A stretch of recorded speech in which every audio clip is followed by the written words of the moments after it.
ఎమ్మెల్సీని party నాయకత్వం సంప్రదించిన Lok Sabha seat వద్దంటే వద్దన్నారు. పార్లమెంట్ ఎన్నికల్లో పోటీకి ఫ్యాన్ పార్టీ అభ్యర్థుల విముఖతకు కారణమేంటి? ఓటమి భయంతోనే వెనుకంజ వేస్తున్నారా? బరిలో దిగితే బలిపశువు అవుతామనే భయం వెంటాడుతోందా? What's the story?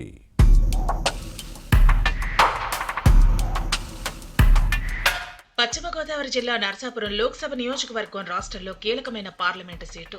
ఇక్కడి నుంచి ఎన్నికైన ఎంపీలు గతంలో కేంద్ర మంత్రులుగా బాధ్యతలు నిర్వహించారు. దివంగత సినీ నటుడు కృష్ణరాజు 1999లో ఇక్కడి నుంచే విజయం సాధించి అప్పటి ప్రధాని వాజ్పేయి నేతృత్వంలోని కేబినెట్ లో మంత్రిగా పనిచేశారు.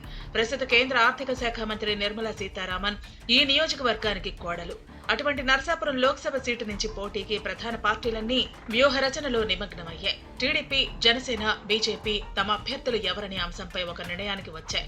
కానీ అధికార వైసీపీ తరపున బరిలో ఉండేది ఎవరనేది తేలిన తర్వాతే తమ నేతలను ప్రకటించాలనే ఆలోచనలో ఉన్నాయి. ఇప్పటికే రాష్ట్రంలోని కొన్ని అసెంబ్లీ, పార్లమెంటు స్థానాలకు అభ్యర్థులను ప్రకటించిన ఫ్యాన్ పార్టీ నరసాపురం ఎంపీ సీటుపై ఇంకా నిర్ణయం తీసుకోలేదు. సరైన నేత లేకపోవడమే ఇందుకు కారణమని భావిస్తున్నారు.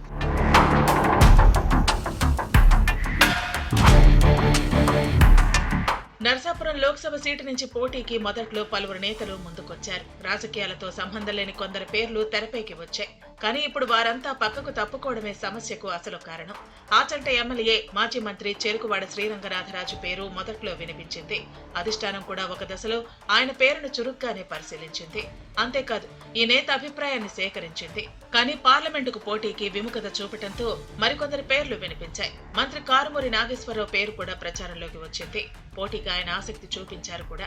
తర్వాత ఆయన కుమారుడు సునీల్ కుమార్ పేరు తెరపైకి వచ్చింది. కానీ హైకమాండ్ ఆయనకు ఏలూరు ఎంపీ సీటును ఖరారు చేసింది. దీంతో కథ మళ్లీ మొదటికే వచ్చింది. అదే సమయంలో YCP MLC Vanka Ravindranath Narasapuram MP అభ్యర్థిగా పోటీ చేస్తారనే ప్రచారం సాగింది.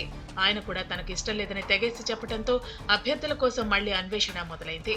ఈసారి నరసాపురం ఎమ్మెల్యే ముదునూరి ప్రసాదరాజుని లోక్సభకు పోటీ చేయాలని అధిష్టానం సూచించినట్లుగా ప్రచారం సాగింది. కానీ ఆయన నుంచి కూడా సానుకూల స్పందన రాలేదు.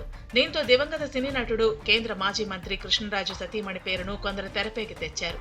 అయితే ఆమె పోటీ చేయబోరని కుటుంబ సభ్యులు చెప్పడంతో వైసీపీ నేతలు ఆశలు నీరు కారిపోయాయి. ఇలా పలువురు పేర్లు తెరపైకి రావటం, ఆ తర్వాత తెరమరుగవటంతో నరసాపురం లోక్సభ అభ్యర్థి ఎంపిక ఫ్యాన్ పెద్దలకు సమస్యగా మారిందనే టాక్ వినిపిస్తోంది.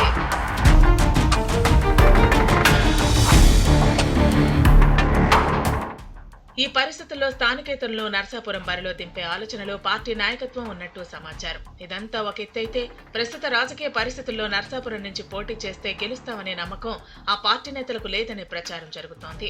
అందుకే ఎవరు ముందుకు రావటం లేదని అంటున్నారు రాజకీయ విశ్లేషకులు. గత ఎన్నికల్లో వచ్చిన ఓట్లే ఇందుకు ఒక ఉదాహరణగా చెబుతున్నారు. 2019లో వైసీపీ ఎంపీ రఘురామకృష్ణరాజుకు 4,47,594 ఓట్లు వచ్చాయి. టీడీపీ ప్రత్యర్థి వేటుకూరు వెంకట శివరామరాజు అలియాస్ కలవపూడి శివకు 4,15,685 ఓట్లు పోలయ్యాయి.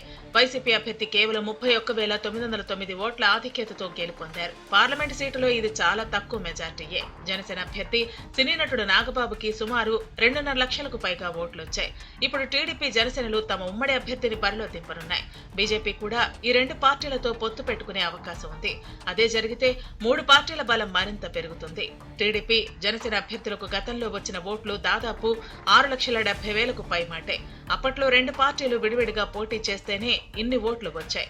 ఇప్పుడు 3 పార్టీలు కలిస్తే ఆ వేవ్ లో వైసీపీ కొట్టుకుపోవడం ఖాయమని ఫ్యాన్ పార్టీ నేతలే చెబుతున్నారు. దీంతో నరసాపురం నుంచి వైసీపీ తరపున పోటీ చేసేందుకు ముందుకు రావటం లేదనే టాక్ ఉంది. మరి ఫ్యాన్ పార్టీ అధిష్టానం తమ అభ్యర్థిగా ఎవరిని బరిలో దించుతుందో చూడాలి.